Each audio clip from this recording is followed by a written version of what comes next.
컴퓨터 시스템은 프로그램을 실행함으로써 사용자가 원하는 기능을 처리해 줍니다. 일반적으로 프로그램이 실행될 때는 데이터라는 것을 입력을 받고 또 처리 결과를 데이터로 출력하게 됩니다. 그런데 컴퓨터 시스템이 해야 될 일이 많아지고 그러면 프로그램의 종류도 많아지고 또 각 프로그램이 처리해야 될 데이터량도 많아지게 되면 한정된 메모리라는 것에 그 필요한 프로그램과 데이터를 모두 다 올려놓고 사용하기가 힘듭니다. 그리고 또 컴퓨터의 전원이 나간 이후에도 자기가 필요한 프로그램과 데이터를 계속 유지하기 위해서는 메모리 이외에 프로그램이나 데이터를 저장할 수 있는 장치가 필요하게 됩니다. 그런 것들을 우리 컴퓨터 시스템에서는 보조 저장 장치 또는 세컨더리 메모리 이런 식으로 표현하면서 저장 장치라는 개념의 서비스를 제공하고 있습니다. 이때 우리가 흔히 하드디스크라고 알고 있는 저장 장치는 저장을 위한 공간만을 제공하고 있기 때문에 그 저장 공간에 여러 가지 프로그램이나 데이터를 효율적으로 저장하고 우리가 편리하게 찾아서 이용하기 위해서는 그것을 관리하기 위한 서비스, 즉 관리하기 위한 소프트웨어가 필요하게 됩니다. 바로 그런 역할을 담당하는 것이 운영체제의 파일 시스템이라는 부분이 되는 것이고요. 우리는 수업을 통해서 파일 시스템이라는 게 무엇인지 또 어떤 구조로 되어 있는지 그리고 파일이라는 걸 저장하기 위해서 어떤 서비스를 제공하는지를 살펴보고 그 운영체제의 파일 시스템 인터페이스, 시스템 콜, 라이브러리 등을 이용해서 프로그램에서 파일 시스템 기능을 이용하는 이런 방법을 공부하도록 하겠습니다. 이 그림은 저장 장치를 어떻게 관리해야 되는가라는 것을 단적으로 보여주는 것인데요. 바로 아마존의 물류 창고를 찍은 사진이 되겠습니다. 이 넓은 창고 공간에 여러 곳으로 배송되어야 될 이 제품들, 박스를 빈틈없이 빽빽이 채워 넣는 것이 아니라 그림에서 보여지는 것처럼 일정한 구역별로 나누어 가지고서 좀 더 체계적으로 그 어떤 물건들을 저장하고 있는 것을 보여주고 있습니다. 즉 창고라는 공간에 물건을 많이만 넣겠다고 빽빽이 집어넣게 되면은 공간은 많이 사용할 수 있겠지만 나중에 그것을 찾아낸다거나 또 새로운 물건을 집어넣는다거나 할 때 매우 불편한 일이 발생할 수 있습니다. 그래서 우리가 저장 장치를 관리한다는 것은 크게 두 가지 목표를 가지고 설계를 해야 되는데요. 첫 번째 것은 우리가 저장한 데이터를 빠르게 찾을 수 있어야 되고 또 새로운 데이터를 좀 더 빠르게 혹은 효율적으로 저장할 수 있어야 되겠습니다. 그리고 또 다른 한 가지는 저장 장치라는 것의 근본적인 어떤 목표가 되겠는데요. 우리한테 주어진 공간은 언제나 한정적입니다. 그렇기 때문에 주어진 공간을 최대한 그러니까 체계적으로 정리를 하더라도 최대한 빈 공간이 없도록 관리하는 방법, 이 두 가지가 저장 장치를 관리하는 데 있어서 큰 두 가지 목적이 되겠습니다. 컴퓨터 시스템에서 저장 장치를 관리하는 가장 근본적인 개념이 바로 파일이라는 것입니다. 아마존의 물류 창고에서 모든 물건들은 박스 안에 포장이 되어 가지고서 저장되고 있죠. 그것과 비슷하게 하드디스크에 있는 어떤 물리적인 저장 공간 일부를 할당을 받아서 각 개별 데이터, 각 개별 프로그램별로 파일이라는 논리적인 단위로서 구성을 하게 됩니다. 그래서 사용자는 실제로 하드디스크 내에서는 흩어진 공간을 사용하고 있다 할지라도 하나의 파일은 연속적인 논리적인 어떤 공간 내에 존재한다라고 인식을 할 수 있게 되겠습니다. 그리고 그 파일 안에 어떤 데이터가 담기냐라는 것은 그 파일을 혹은 저장 장치를 관리해주는 운영체제가 담당하는 것이 아니고 그것을 이용하는 사용자 혹은 프로그램에 의해서 결정되게 되겠습니다. 이것은 창고를 관리하는 관리 시스템에서도 마찬가지인 것이죠. 그래서 이제 파일에 저장되는 데이터의 종류는 크게 나눠 가지고서 프로그램과 일반 데이터라고 얘기를 할 수 있습니다. 대부분 사실 우리가 실제로 관심 있는 것들은 데이터에 해당되는 것들이죠. 그리고 그 데이터는 컴퓨터 시스템에서는 어떤 이진수, 바이너리들의 연속적인 배열이라고 할 수 있겠습니다. 자, 이렇게 컴퓨터 시스템에서 저장 장치가 제공하는 공간을 관리해서 파일이라는 논리적인 단위로 데이터를 저장하는 방식, 그 메커니즘을 통틀어서 파일 시스템이라고 얘기를 합니다. 일반적으로 파일 시스템은 가리키는 설명하는 관점에 따라 가지고서 두 가지적인 측면을 가지고 있는데, 보통 컴퓨터 하는 사람들은 똑같이 파일 시스템이라는 용어를 사용하기 때문에 여러분들은 문맥에 따라 가지고서 어떤 것을 가리키는지 구별할 수 있어야 되겠습니다. 그 첫 번째 것이 바로 운영체제 안에 포함된 파일과 저장 장치를 관리하기 위한 그 모듈, 즉 소프트웨어 부분을 파일 시스템이라고 얘기를 합니다. 또 다른 한 가지는 저장 장치에 구성된 파일들 저장 체계, 즉 하드디스크 안에 들어있는 파일들의 저장된 상태를 파일 시스템이라고 얘기하기도 합니다. 즉 어떤 하드디스크에 USB에 리눅스 파일 시스템이 들어있다, 윈도우즈 파일 시스템이 들어있다, 이렇게 얘기하기도 한다는 것이죠. 그래서 여러분 문맥에 따라 가지고서 그 두 가지 중에 어떤 걸 지칭하는지 구별할 수 있어야 되겠습니다. 그리고 이제 우리가 운영체제 이 수업을 통해서 공부하는 주된 내용은 주로 그 운영체제의 서비스, 운영체제에 포함된 어떤 파일 시스템 서비스, 소프트웨어에 대한 얘기를 주로 많이 하게 될 겁니다. 그리고 이 파일 시스템은 바로 파일을 접근하기 위한 서비스를 제공하는 것이고, 그 서비스라는 것이 프로그래밍 인터페이스가 되겠습니다. 우리는 그 프로그래밍 인터페이스를 이용해서 파일 시스템에 파일을 저장하고 읽어보는 이런 프로그램을 작성할 수 있어야 되겠습니다. 우리 수업의 목표는 파일 시스템 자체를 설계하고 구현하는 것은 아닙니다. 하지만 파일 서비스를 잘 이용하기 위해서라도 파일 시스템이 어떻게 구조화되어 있고 동작하는지 그 개념 정도는 알아야 되기 때문에 여기서 우리가 저장 장치와 파일 시스템의 구조를 간단히 살펴보도록 하겠습니다. 먼저 하드디스크와 같은 저장 장치에 파일 시스템을 구축하기 위해서는 파티션이라는 개념이 필요합니다. 파티션이라는 것은 저장 장치 내에서 파일 시스템 하나를 구축하기 위한 어떤 하나의 구획을 의미하는 것인데요. 보통 사람들은 하나의 하드디스크에 하나의 파일 시스템이 들어가 있기 때문에 파티션이라는 개념을 굳이 의식하지 않고 사용하고 있습니다. 그렇지만 저장 장치에 파일 시스템이 들어가기 위해서는 그 구획을 나타내는 파티션이 반드시 있어야만 합니다.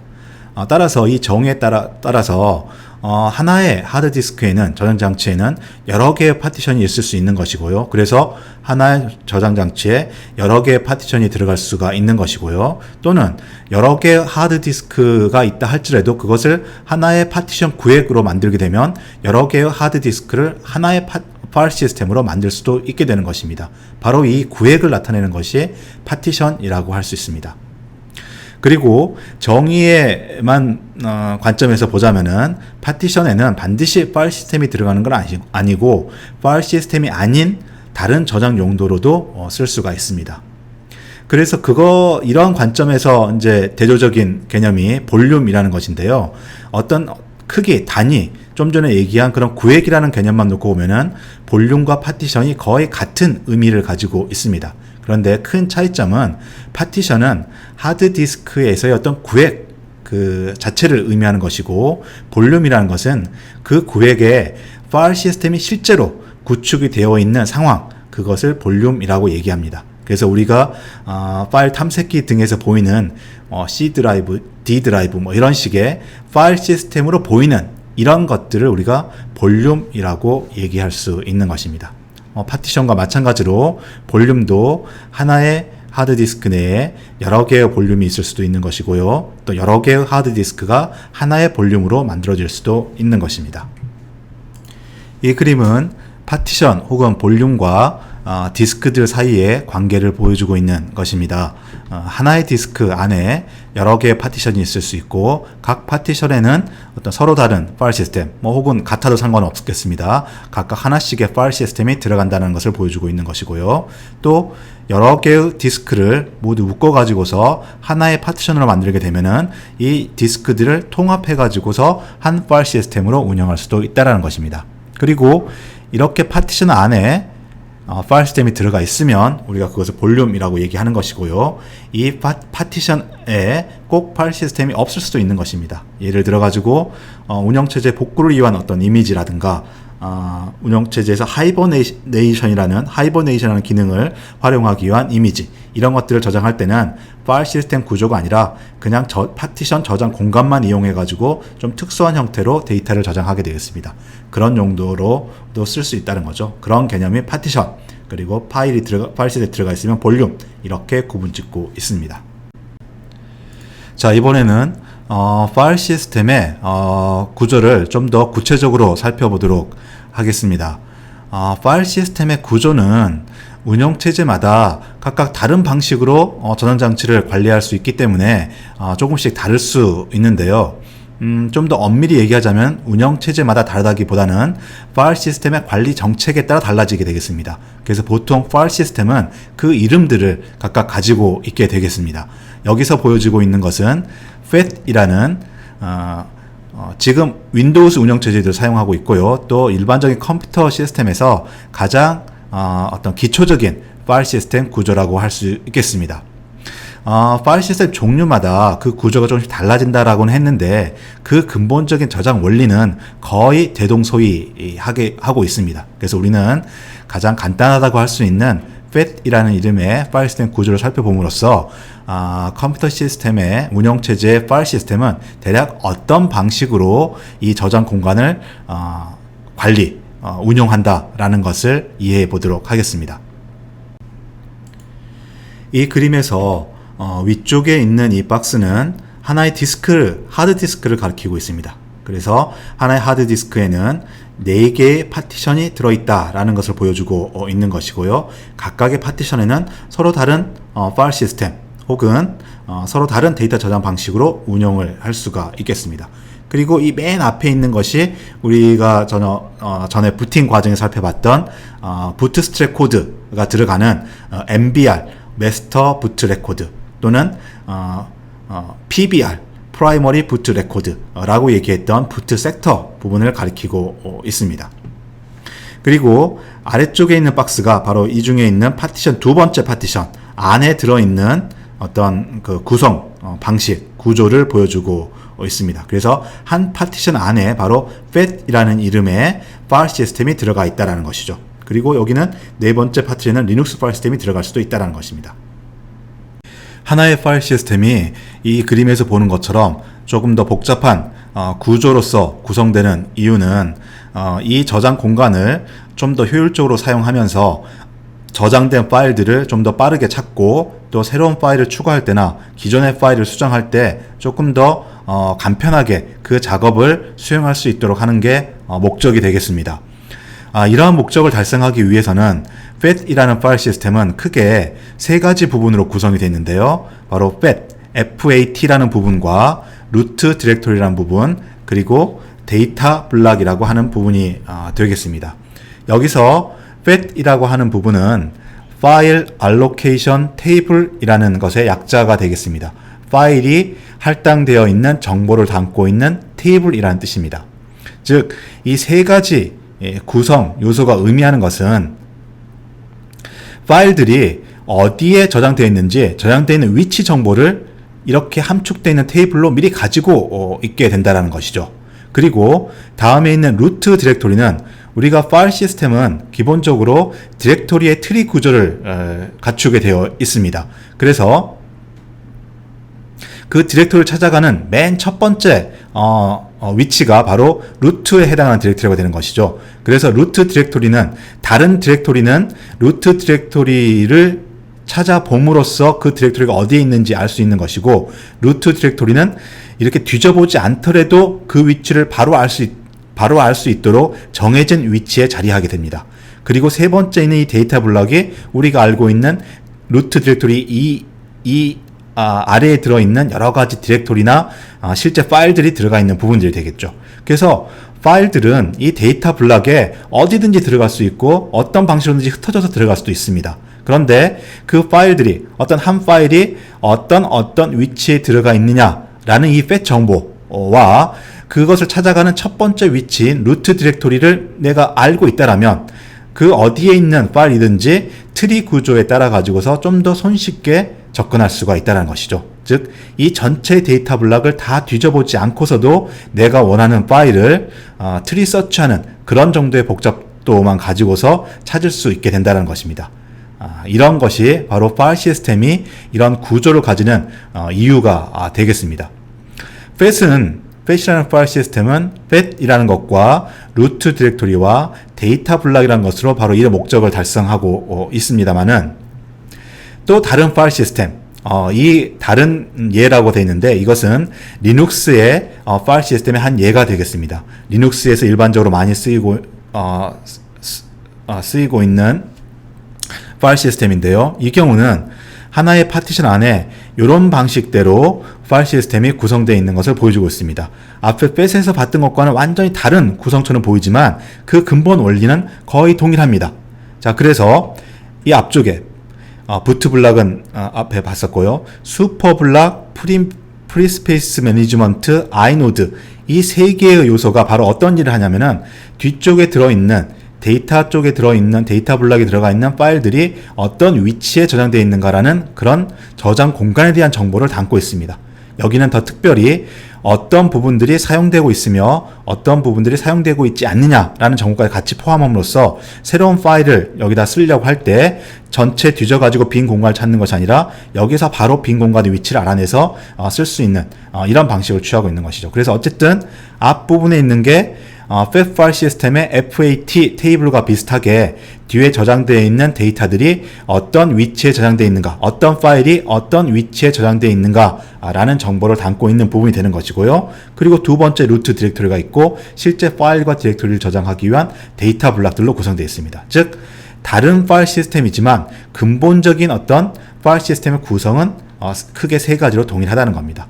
이렇게 조금씩 달라지는 요소에 따라 가지고서 파일 시스템을 운영하는 데 있어 가지고 파일을 좀 더 빨리 찾을 수도 있게 되는 거고 파일을 좀 더 빨리 생성할 수도 있는 것이고 이 저장 공간을 조금 더 낭비 없이 사용할 수도 있는 이런 어떤 장단점이 생기게 되는 것이죠. 그래서 우리가 이 파일 시스템을 직접 구현하기를 목표로 하는 것은 아니기 때문에 이 내용들을 구체적으로 살펴보지는 않겠지만 이 정도 내용으로서 파일 시스템이라는 것이 파일들이 저장되어 있는 위치 정보를 가리키는 내용, 그 다음에 루트 디렉토리에 대한 내용, 그리고 실제 파일들이 저장되어 있는 부분, 이렇게 세 가지 부분으로 구성됨으로써 파일 시스템이 운영된다라는 것을 이해해 주시면 되겠습니다. 자, 다음에는 파일이라는 것의 특성을 조금 더 자세히 살펴보도록 하겠습니다. 파일은 우리가 원하는 데이터를 담고 있는 단위가 되겠는데요. 이 파일이 파일 시스템이라는 체계 안에서 잘 이제 사용이 되기 위해서는 파일의 순수한 데이터 외에도 이 파일의 어떤 특성을 가리키는 정보들도 같이 필요하게 됩니다. 그것들을 속성이라고 얘기하는 것이고요. 이 속성은 그 파일을 찾아보기 위한 위치, 즉 그 파일들이 담겨 있는 디렉토리에 각각의 파일들의 속성을 담아두게 되겠습니다. 그래서 실제 디스크에 해당 파일의 위치에는 파일의 데이터만 들어있지만 이 파일이 어떤 특성을 가지고 있는 데이터냐라는 속성 정보는 디렉토리 안에 저장되게 되겠습니다. 자, 파일의 이 특성, 속성 정보로는 그러면 어떤 것들이 있는가? 여기 나열된 것과 같은 것들이 있습니다. 파일의 이름, 우리가 아주 자연스럽게 생각했던 이런 것들조차도 파일의 어떤 속성 정보로서 어딘가 저장이 되어 있어야 된다는 거죠. 이게 바로 그 파일 데이터 내에 저장된 것이 아니라 그 파일을 가리키는 디렉토리 안에 저장되어 있다는 것입니다. 그리고 그 파일을 식별하는 어떤 숫자 정보, 그러니까 사람은 파일 이름으로 보지만 시스템 내에서는 이렇게 긴 문자열로 보는 게 아니라 숫자로 참조하게 되겠죠. 그리고 파일의 종류, 파일이 어디에 저장되어 있는지, 파일의 크기가 얼마인지, 파일의 접근 허가 모드, 만든 시간, 등등 이런 정보들이 속성 정보라는 것으로서 이게 어딘가에는 저장되어 있어야 된다는 것이죠. 그런데 그게 파일의 일부분으로 저장되어 있는 것이 아니라 그 파일을 가리키는 디렉토리 안에 각각 파일의 속성 정보로서 저장되어 있습니다. 자, 마지막으로 파일 시스템과 관련된 중요한 개념을 한 두 개 살펴볼 텐데요. 파일 시스템의 마운팅이라는 것과 가상 파일 시스템이라는 것입니다. 파일 시스템의 마운팅이라는 것은 쉽게 얘기하면 컴퓨터 시스템에서, 즉 운영체제가 하드디스크에 저장되어 있는, 하드디스크에 구축되어 있는 파일 시스템을 실제 사용할 수 있도록 해주는 과정이라고 할 수가 있겠습니다. 컴퓨터 시스템이 운영체제를 사용할 수 있도록 해주는 과정을 부팅이라고 한다면, 하드디스크에 들어있는 파일 시스템을 운영체제에서 직접, 그러니까 소프트웨어에서 접근할 수 있도록 해준 절차를 마운팅이라고 합니다. 그래서 마운트를 하게 되면 운영체제에서는 이 그림에서 보는 것처럼 이제 루트부터 시작하는 이 트리 구조의 디렉토리 파일 시스템을 인식할 수 있게 되는 것입니다. 그런데 특히 리눅스에서는 모든 파일 시스템이 여러 개의 파일 시스템이 있다 할지라도 각각 C, D, E 드라이브 이런 식으로 표시하는 것이 아니고 하나의 루트 안에 존재해야 된다는 이런 특성이 있기 때문에 일반적인 유저들은 이 마운트라는 것을 어떻게 이해하고 있냐면은 기존의 파일 시스템에다가 새로운 파일 시스템을 연결하는 작업이라고 알고 있습니다. 그런데 엄격히 얘기하면 이 마운트라는 것은 오퍼레이팅 시스템이 하드디스크에 있는 파일 시스템을 인식하는 절차라고 하는 게 더 맞는 것이죠. 그래서 예를 들어 가지고 이 두 개의 하드디스크 혹은 두 개의 파티션이 있어서 두 개의 파일 시스템이 있고, 먼저 하나의 파일 시스템이 루트로부터 시작되는 것이 있을 때 새로운 파일 시스템을 또 쓰고 싶다, 사용하고 싶다라고 하게 되면 마운트라는 기능을 수행해야 되는 것이고요. 즉 명령어를 실행해야 되는 것이고, 이 마운트는 어떤 방식으로 동작을 하냐면 마운팅 포인트에다가 어떤 위치에다가 새로운 파일 시스템을 연결할 것이냐, 즉 마운팅 포인트를 주고, 요 맨 마지막 인자가 마운팅 포인트가 되겠습니다. 그리고 첫 번째 인자가 어떤 파일 시스템이냐라는 파일 시스템, 내가 연결할 타겟을 얘기하는 것이고요. 그래서 이 파일 시스템을 현재의 이 위치에다가 이러한 파일 시스템 형식으로 마운트를 해라라는 뜻이 되겠습니다. 그래서 맨 첫 파일 시스템은 이 위치가 루트가 루트가 되겠죠. 그래서 이 마운트라는 것은 하드디스크에 존재하는 어떤 파일 시스템을 운영체제가 인식하는 이 전체 디렉토리 트리 구조에다가 연결시키는, 즉 인식하는 과정이라고 할 수가 있겠습니다. 그래서 여러분은 리눅스를 쓰다 보면 이 마운트라는 명령어를 잘 활용할 수 있어야 되겠습니다. 다음에 소개되는 개념은 가상 파일 시스템이라는 것입니다. 줄여가지고 흔히 VFS라고 쉽게들 얘기를 합니다. 자, 이것은 일반적으로 윈도우즈 같은 경우는 보통 한 종류의 파일 시스템, 그러니까 개수는 여러 개일지라도 한 종류의 파일 시스템으로 일반적으로 많이 운용되고 있습니다.